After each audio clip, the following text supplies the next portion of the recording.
Nos preparamos para los viajes espaciales, conocemos los últimos avances de la medicina y nos enteramos de los nuevos algoritmos que se están usando. Activa tu inteligencia artificial, porque en Duna Ciencia es hora de conversar con los expertos, junto a Polo Ramírez.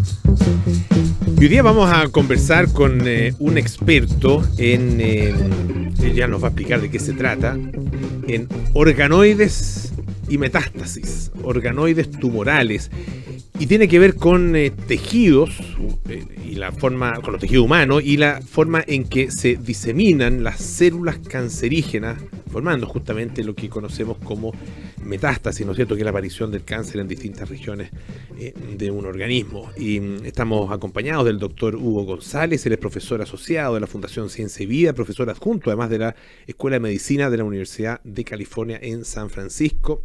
Hugo, bienvenido, muchísimas gracias por acompañarnos. Hola. Cuéntanos un poco yo al principio del programa trataba de explicar algo de qué se trata esto, pero es un tema que es sin duda complejo, pero de altísimo interés para la gente.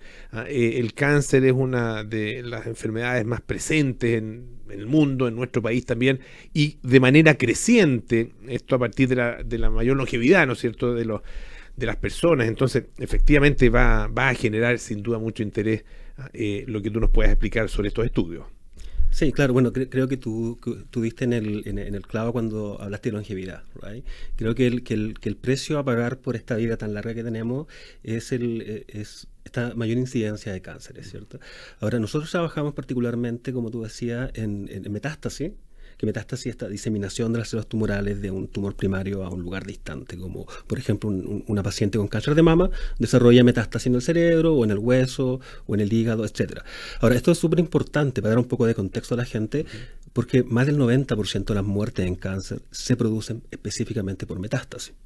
¿Más del 90%? Más del 90% de todas las muertes de cáncer son producto de esta diseminación. O en otras palabras, aquellos tumores que no se diseminan tienden a ser menos mortíferos en ese sentido. Uh-huh. Esa es una cosa muy importante que aclarar.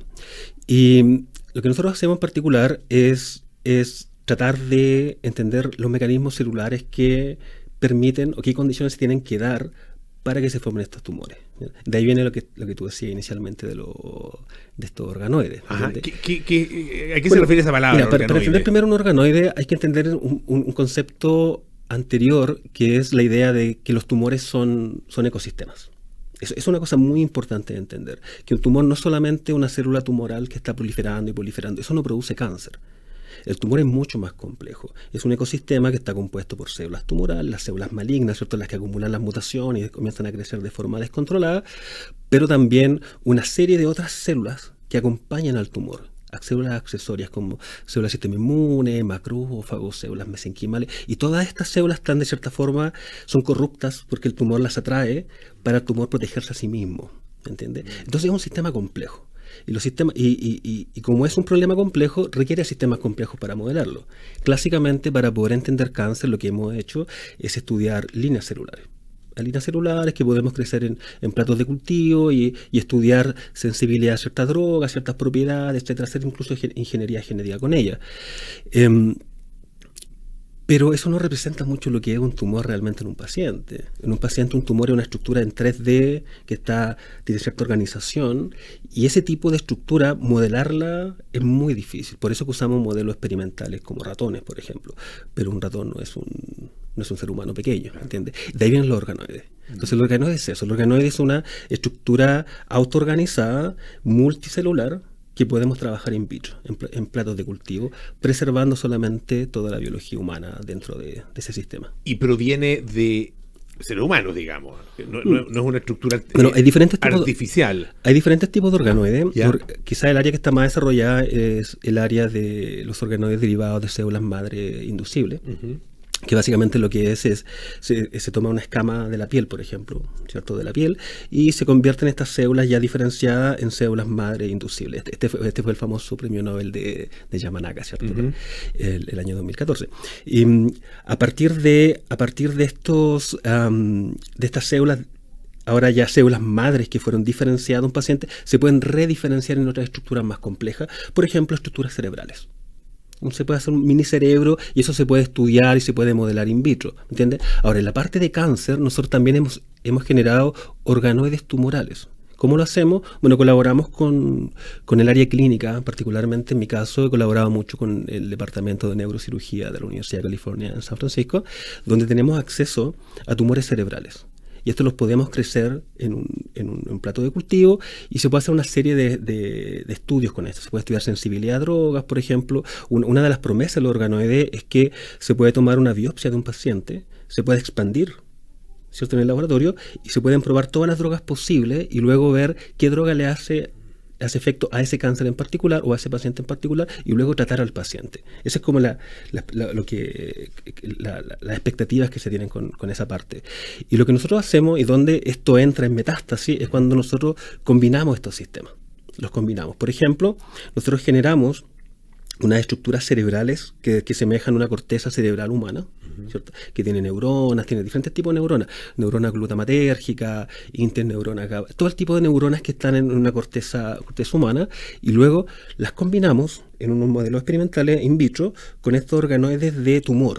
Y ahí podemos tratar de reproducir de cierta manera esos mecanismos que ocurren cuando una célula viaja por la sangre, llega al cerebro y tiene que comenzar a comunicarse con todas estas células que están presentes en el cerebro. Hay una comunicación activa, ¿cierto?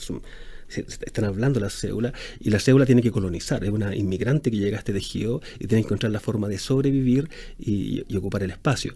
Y esos mecanismos que ocurren a ese nivel no los entendemos muy bien. Y estos organoides vienen un poco a darnos una herramienta para poder acercarnos a ese tipo de mecanismos que son imposibles de otra manera. Estamos conversando, les recuerdo, con el doctor Hugo González, profesor asociado de la Fundación Ciencia y Vida, profesor adjunto además de la Escuela de Medicina de la Universidad de California en San Francisco. Estos modelos, ¿no es cierto?, sirven para hacer el estudio, pero son modelos que tienen todas las condiciones similares, digamos, al cuerpo humano, porque no la tiene. Y eso es un poco dar una idea de la realidad de la investigación en cáncer, ¿no? Recién estamos en el 2024, ponerlo de cierta forma. Es muy difícil el tratar de reproducir estos sistemas y de hecho son incompletos, no son perfectos. Todos los sistemas experimentales son muy simples y la simplicidad es su problema en el fondo, ¿entiendes? Pero ¿cuál es la alternativa? ¿Cuál es la alternativa? La alternativa es crecer una línea tumoral en un plato de cultivo, una línea sola que crece. Eso no representa un tumor. No representa, o crecer un tumor en un ratón, que es lo que hacemos actualmente. Pero el ratón no es un pequeño ser humano, no tiene los mismos cromosomas, no son los mismos genes, es otra fisiología, ¿me entiendes? Entonces, claro, la expectativa, pero los organoides se han ido con el tiempo complejizando y ya se están haciendo organoides muy, muy complejos que incluyen incluso macrófagos y células del sistema inmune. Yo creo que de aquí a unos 20 años vamos a tener estructuras que van a asemejar un tumor completo en platos de cultivo, que nos va a permitir estudiar de forma mecanística los procesos que queremos modelar. Y tú explicabas al principio que un 90%, o sea, que la mortalidad, ¿no es cierto?, es mucho mayor producto de metástasis. Cuando ha habido metástasis, ¿no es cierto? Por lo tanto, el que se produzca o no se produzca es clave. Es absolutamente crítico en la evolución de un paciente. ¿Qué condiciones se dan? Claro, uno podría preguntar ¿por qué se produce la metástasis? Pero no sé si hay respuesta a eso todavía. Bueno, de hecho, la pregunta que tú estás haciendo es la pregunta que todos los investigadores de cáncer nos hacemos. ¿Qué es lo que produce la metástasis? Claro. ¿Por qué se produce metástasis? Porque hay ciertos pacientes que desarrollan metástasis y otros pacientes que tienen unos tipos de cáncer muy similares que no producen metástasis. Y lamentablemente no hay una respuesta para eso. Antiguamente se proponía, y hablo antiguamente hace 10 años, porque en ciencia lo antiguo hace 10 años, se proponía que de la misma forma como la acumulación de mutaciones hace que un tejido normal se convierta en tumoral, tendrían que existir ciertas mutaciones que separen aquellos tumores que se van a diseminar versus los que no.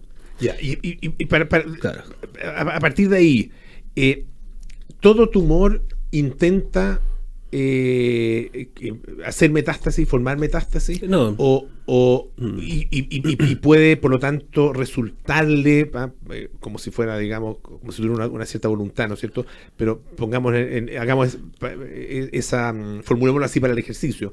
Y depende más bien del organismo su capacidad de respuesta o de control de ese intento de metástasis del tumor? Sí, bueno, es una pregunta bien biológica en el fondo, pero la respuesta es todas las anteriores. En el fondo, las células tumorales son muy inteligentes en ese sentido.